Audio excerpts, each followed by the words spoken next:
2,000 meters below the surface in the dark where sunlight has never reached, a creature moves once every 8 seconds. It does not hurry, it does not need to. It has existed in that slow register of being for millions of years, and in the entire history of your species you never knew it was there. To put that depth in scale, dive down to where the deepest commercial airplane ever flew, then keep going. Keep going another 200 meters below that. The pressure here is not measured in something as small as pounds per square inch. It is measured in atmospheres. At 2,000 meters, the water pressing down from above equals the weight of 200 elephants standing on a postage stamp. Your body would collapse, your bones would fracture, your eyes would implode inward. Yet in this place, this crushing dark, entire ecosystems thrive. The surface world broadcasts light in every direction. The deep ocean broadcasts almost none. What little light exists down there, the creatures make themselves bioluminescence, a chemical reaction that turns matter into photons and in doing so rewrites what light means. Up here, light is free. Down there, light is expensive. Every photon costs energy. Every glow is a choice. A bioluminescent lure trailing through the dark is not a decoration. It is a calculated risk. A predator in the deep announces itself only when the meal is worth the exposure. In March 2026, a research vessel named the Atlantis deployed a submersible called Alvin to a trench system 800 kilometers southeast of Japan. The mission objective was to map hydrothermal vents, underwater chimneys where the Earth's heat bleeds through cracks in the ocean floor. What they found instead was a creature that had no name. The footage came back in silence, the way all deep-sea footage does. No sound travels well in those cameras. Just the hiss of the submersible's hydraulics, the occasional ping of sonar, and the black. Most of the frame was black. Black is what the deep ocean is. The black is the actual landscape. In that black, something moved. The creature was translucent. Its body was almost entirely water, the same density as the water around it, which meant it had nearly no edges. In the submersible's lights, it appeared and disappeared depending on the angle. Its fins were delicate, almost like fins that had been idealized into existence, fins that moved with the reluctance of something that knew moving cost everything. At the front of its body, a cluster of photophores, bioluminescent organs, arranged in a pattern scientists had never documented. Not in any species, not in any database of the 35,000 fish species humans have catalogued. They did not have a name for it, so they gave it a temporary designation, Xenophytes abyssalis, the alien fish of the deep. But naming it raised the question that still hasn't been answered. If this thing, this perfectly adapted, bioluminescent, translucent, slow-moving phantom, if this was just sitting there in the dark at 2,000 meters, how many other creatures like it are down there? How many species exist in total darkness, unknown to us, moving at a pace that would drive the surface world insane?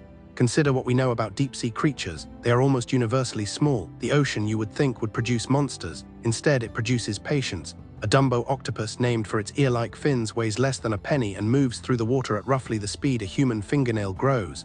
It is one of the slowest creatures on Earth, not because it is weak, but because at 4,000 meters depth speed is impossible. Speed requires oxygen, speed requires food, neither is abundant down there, so life chose slowness. Xenophytes abyssalis is slower still. The submersible's cameras tracked it for 18 minutes of continuous footage. In those 18 minutes, the creature moved approximately 40 meters through the water column.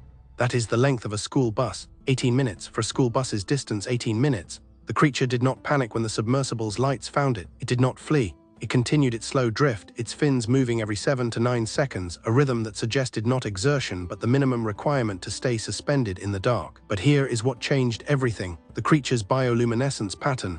Most bioluminescent fish use their lights as lures, a countermeasure against invisible predators. Some use them for signaling, communication across distances where sound cannot travel. Xenophytes abyssalis seem to be doing neither. Its photophores blinked, not randomly, in sequence. A pattern: 7 blinks, 3-second pause, 7 blinks again. The researchers logged it, they played it back. The pattern repeated for the entire 18-minute observation window. That is either the simplest explanation or the most destabilizing one. The creature was not hunting. It was not communicating with others of its kind. The submersible detected no response. The light pattern was something else entirely, a biological clock, a marker of time. A rhythm in a world where darkness is all there is, perhaps something as simple as I am alive. I am here, I am still here. What the discovery reveals is a complete register of being we do not yet understand, not just a new species, a new mode of existence, a creature that has engineered itself for conditions so specific, so extreme, so utterly foreign to the surface world, that our categories for life might not even apply. We classify creatures by what they eat, how they reproduce, what they hunt.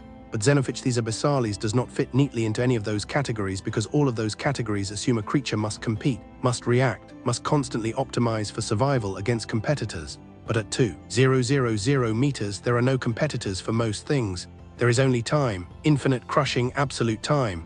In the last 6 months, 3 more specimens have been documented, all at similar depths, all exhibiting the same blink pattern, all moving at the same impossible slowness. Scientists now believe Xenophytes abyssalis is not rare. It is simply invisible, not by camouflage, by circumstance, by living in a place so hostile, so removed from our normal surveying depth that we had never looked there long enough to see it. This is the part that should unsettle you. The ocean covers 70% of the planet. We have mapped less than 5% of it with any detail. Less than 5%. We have sent more people to the moon than we have sent to the deepest trenches. A human being has stood on the lunar surface and looked back at Earth. That same human could not survive 1 minute at the depth where Xenophytes abyssalis lives. The trench where it was discovered, the Kuril-Kamchatka Trench, drops to nearly 11,000 meters. That is 11 kilometers straight down into pressure that would liquefy steel.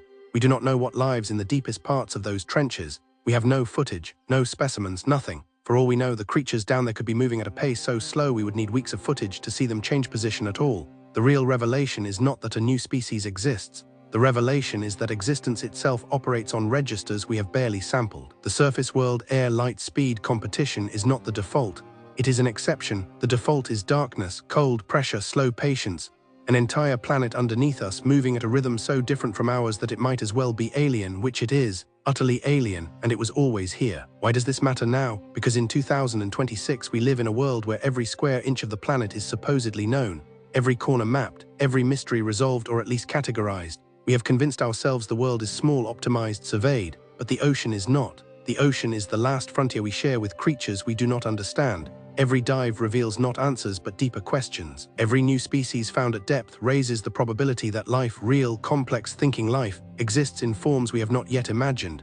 Not on other planets, here, in the water beneath our feet, moving in the dark at a pace that suggests an entirely different relationship with time, energy, and existence itself. Xenophytes abyssalis blinks in the dark. 7 times, pause. 7 times again. For millions of years it has been doing this, in the absence of any observer, in the absence of any audience, not for survival, not for reproduction, for reasons we cannot yet fathom, and there are billions of creatures like it, billions moving slowly through the dark, existing in registers of being we have not yet learned to perceive. The door to that world was never closed, we simply never looked for long enough to see it was open.